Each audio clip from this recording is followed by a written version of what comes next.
Hello everyone, this is Amr Hassan, Professor of Neurology, Cairo University. Today I will talk about the olfactory nerve and the smell. We'll start first with the olfactory pathway or the smell pathway. The smell pathway starts from the receptors in the olfactory mucosa, and then the olfactory nerve, and then the olfactory bulb, and then the olfactory tract, finally into the uncus in the temporal lobe. Let us go to the diagram. As we see here, this is the nasal cavity and this is the olfactory mucosa, and these are the receptors, which are the terminal parts of the olfactory fibers. The olfactory fibers end in swellings called the olfactory receptor that will travel upward into the olfactory pulp, penetrating the cribriform plate. The cribriform means network. So this is a bone that can be penetrated by the olfactory fibers in order to relay in the olfactory bulb.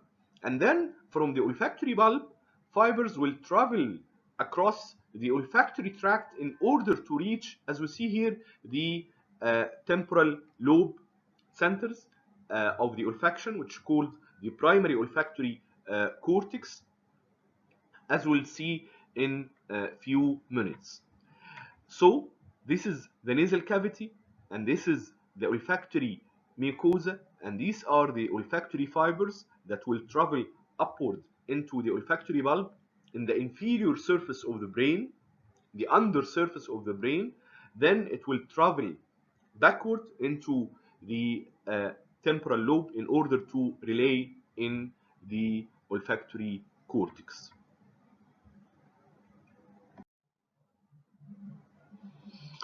As we see here, this is the olfactory bulb, and this is the olfactory tract, and this is the medial olfactory stria, and this is the lateral olfactory stria. And the lateral olfactory stria relay in the amygdaloid body, piriform area, and entorhinal area. Here is some more details about the projection of the medial olfactory stria and lateral olfactory stria, and as we see here, it will project into many areas within the mesial temporal lobe. If we go deeper and deeper within the olfactory pathway, you will find that the olfactory cell is a bipolar cell with two branches, peripheral branch and central branch. The peripheral branch ends with the receptors here in the olfactory mucosa, and then the central branch projects and penetrates the cribriform plate. Here is the cribriform plate. Then it will relay to the olfactory bulb in the undersurface of the brain. The olfactory bulb is rich in many cells, like the mitral cells, like the tufted cells. As we see here, it has many layers: the layer of the olfactory nerve fibers, layer glomerular layer, the external plexiform layer, the layer of mitral cells, an internal plexiform layer, granular layer, and here is the mitral cells, and here is the tufted cells. Fibers from the olfactory bulb will form the olfactory tract. As we see here, the olfactory bulb receive many projections from other areas in the brain other than just the olfactory fibers arising from the nasal mucosa. They are receiving from the olfactory cortex, for example. They are receiving from the anterior olfactory nucleus. Also, they are receiving from the nucleus of diagonal band. They are receiving from locus ceruleus nucleus. So the olfactory bulb is rich in many projection from many areas in the brain other than the projections coming from the olfactory mucosa. Then the olfactory tract will relay in the primary olfactory cortex. The primary olfactory cortex include the prepiriform area or prepiriform cortex, the olfactory tubercle, also into the amygdaloid complex, and then it will relay into the entorhinal area, the septal areas, and then to the thalamus, and then to the orbitofrontal cortex. An interesting point that some fibers might skip all these steps or all these stations and relay directly into the orbitofrontal cortex. And the same here. They might skip all these stations and relay directly into the entorhinal cortex. And all these areas in the temporal lobe are called the rhyncephalon. The rhyncephalon. So this is the areas that the olfactory pathway will project to in order to perceive the smell and perceive the different variety of smells. Let us go for the smell disorders. And to start with the glossary of terms to describe the smell disorders, we have anosmia, which means complete loss of ability to smell. Hyposmia means reduced ability to smell.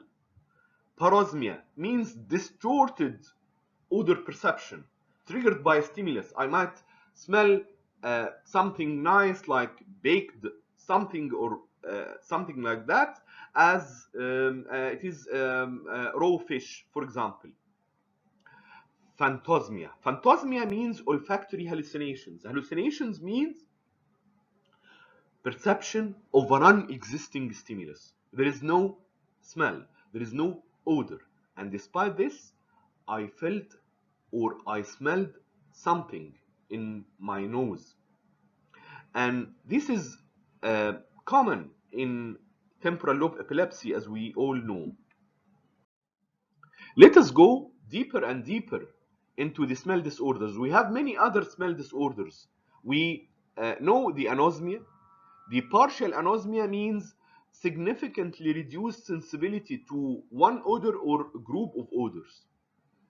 Hyposmia means partial loss.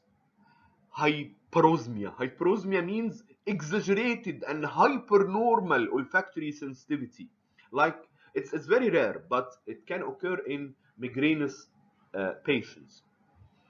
And the olfactory intolerance, which means subjective hypersensitivity towards odors.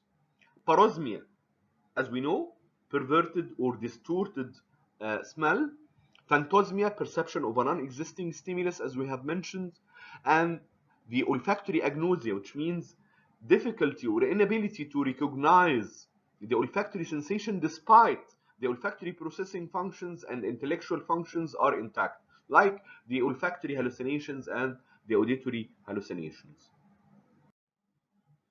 What are the causes, the most common causes of these smell disorders? The most common one is the sinonasal conditions, the upper respiratory tract infection, especially viral. As we know that one of the most common presentations of COVID-19 infection is the loss of smell. This is the most common by far. And what is more common is the head trauma. Head trauma might cause damage to the cribriform plate. As we know, the olfactory fibers penetrate the cribriform plate. So in cases of fracture of the cribriform plate, post-traumatic anosmia is very common. The shearing forces and the intracranial damage and the facial trauma, all these kinds of trauma might cause anosmia or hyposmia or smell disorder in general. Also, the neurodegenerative disorders. One of the earliest manifestations of Parkinson's disease and Alzheimer's disease and even multiple sclerosis, mild cognitive impairment, is the loss of smell or the hyposmia, the reduced ability to smell. Other less common causes of smell disorders include medications like the chemotherapy, the ACE inhibitors used in treatment of hypertension, the calcium channel blockers, diuretics, intranasal zinc, antimicrobial like the macrolides, the fluoroquinolones, also the antiarrhythmic, the antithyroid agents, some of the antidepressants, anticonvulsants, and the statins.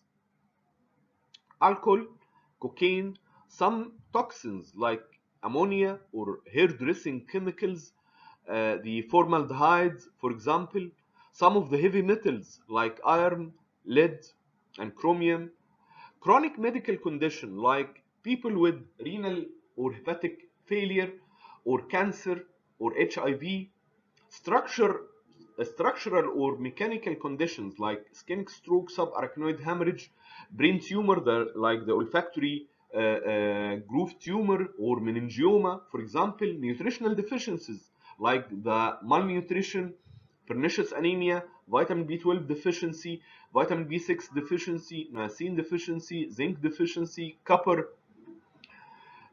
post-surgical state like in nasal surgeries, post-radiation, very common, congenital conditions like the Kalman syndrome, psychiatric conditions like anorexia nervosa, for example, or major depressive disorders, endocrinal disorders, hypothyroidism, Addison, Cushing, or even the pregnancy itself, autoimmune disorders like Sjogren syndrome, systemic lupus erythematosus, and sarcoidosis.